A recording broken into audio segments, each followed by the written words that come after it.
All right, let me ask you something real quick. You've tried mind mapping before, haven't you? You saw some video somewhere.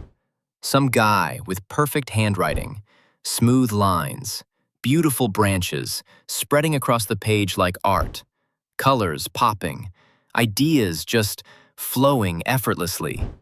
And you thought, okay, this is it. This is the thing that's finally gonna organize my messy brain.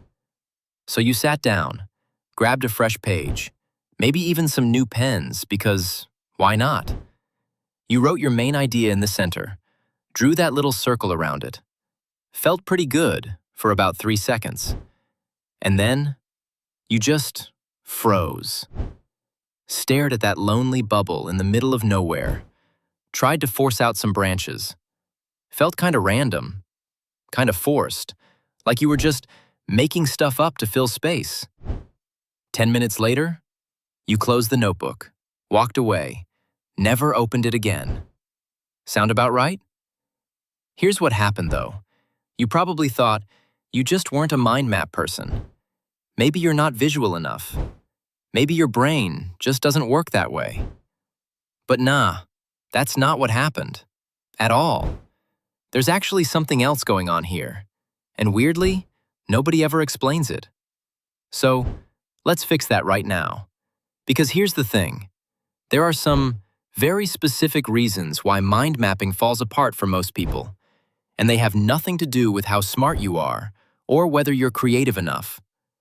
Once you see these reasons, everything's gonna make way more sense. Let's get into the first one. Those mind mapping videos you watched? They lied to you. Okay, not intentionally, but still. What you saw was the finished product, the polished version. That dude probably spent way longer thinking before he even picked up the pen than he did actually drawing. But you don't see that part. You just see the end result. And it looks effortless. So when you sit down to try it yourself, you expect something similar to happen. Except it doesn't. Your thoughts are messy, scattered. Half of them don't even make sense yet. And you're sitting there, waiting for this beautiful tree of ideas to just magically appear on the page. That's like watching a highlight reel of someone dunking and then wondering why you can't do it on your first try. The gap between what you expected and what actually happened? It's massive. And your brain doesn't like that gap. It interprets it as failure, like you did something wrong. But you didn't. You just never saw what the actual process looks like before it gets pretty. That perfect mind map you admired? It was probably attempt number 3, after 2 crumpled pages and a whole lot of staring at nothing. You quit because the reality felt broken compared to the fantasy. And that's not your fault. That's just how unmet expectations mess with you. But hold on, that's just the first layer. Because even if you pushed through that initial disappointment, there's something deeper working against you. Something about how your brain actually operates. Mind mapping is based on this idea that your thoughts naturally radiate outward, like a tree. Central idea in the middle, branches shooting off in logical directions. Sounds clean, right? Problem is, that's not how thinking actually works. When you're trying to figure something out, your brain doesn't follow a neat path. It jumps around. It circles back. It contradicts itself. It goes from A to F to C, and then somehow back to A again.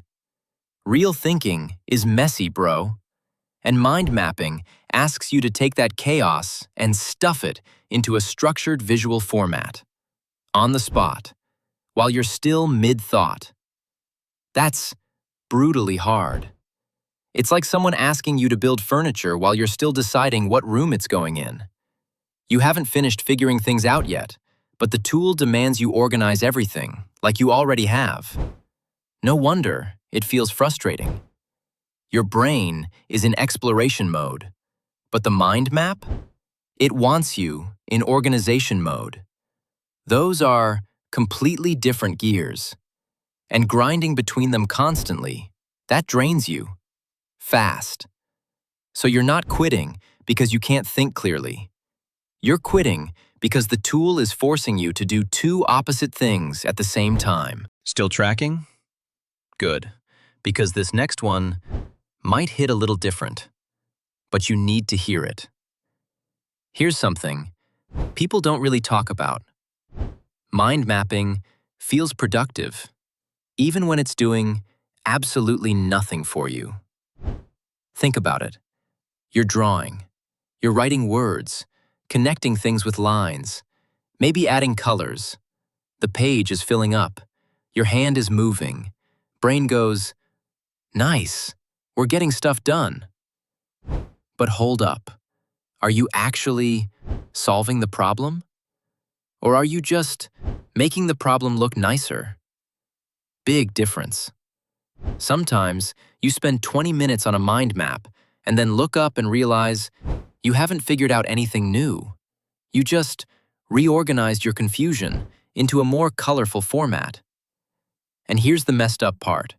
Because it felt like you were making progress, you don't notice right away. You think you accomplished something. Then later, when you actually try to use that map for anything, it hits you. Wait, this is useless. That delayed letdown? Brutal. Because now, you're not just frustrated with the tool, you're annoyed at yourself for wasting time and not catching it sooner. And when something makes you feel dumb like that, you avoid it. That's not laziness, that's just self-preservation. Your brain is steering you away from things that make you feel bad. So you ditch mind mapping. Not because it can't work, but because it fooled you into feeling productive and then yanked that away. Okay, stay with me, because this next point is probably the most important one. And honestly, it's the one that finally made the whole thing click for me. Think about when you actually pull out the mind map. It's not when you're chilling, not when you're relaxed and just want to play with ideas for fun.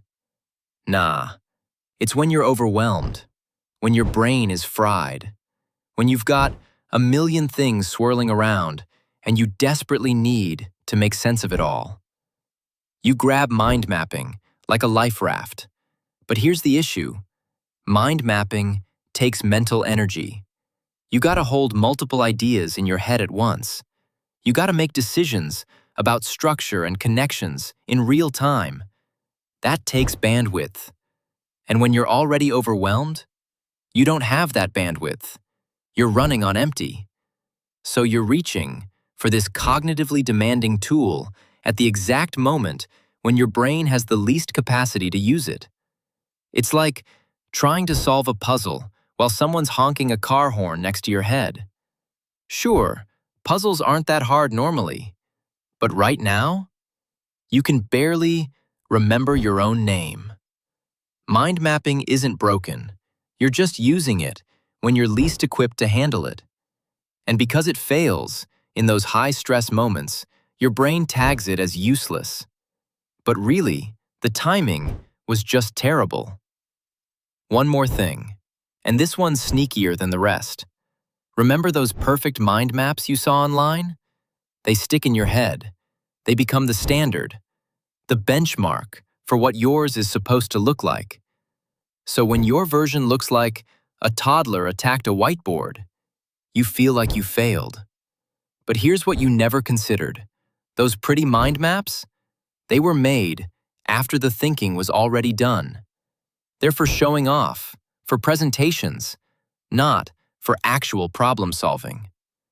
Someone figured out all their ideas first, then made a clean version to share with the world. Your messy attempt? That was real thinking. Raw, unpolished, in progress. You're comparing your rough draft to someone else's final copy. That comparison crushes you. It makes you feel inadequate.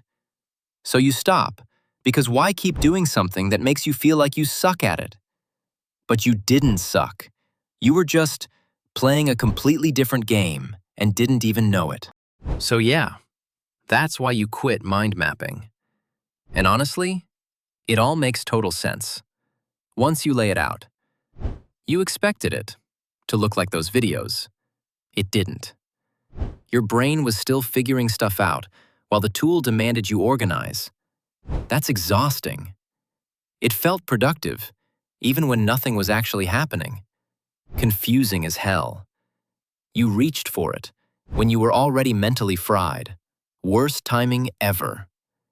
And you measured your messy work in progress against other people's polished final drafts.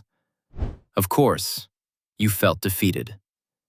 None of that means anything is wrong with you. It just means the whole setup was basically designed to make you bounce. The weird thing is, most people who quit mind mapping never understand why they quit. They just assume they're not cut out for it and move on. But now, you actually get what happened. And I don't know, there's something kind of freeing about that. Just understanding why something didn't click instead of blaming yourself for it. Anyway, mystery solved. Oh, and real quick, before you bounce, if this made something click for you, do me a solid and hit that subscribe button. I'm basically just here, making videos like this, breaking down stuff that nobody explains properly. Trying to make things make sense, you know? So if that sounds like your vibe, stick around. Like the video if it helped. Drop a comment if you've got your own mind-mapping horror story. I'll actually read it. All right, later, bro.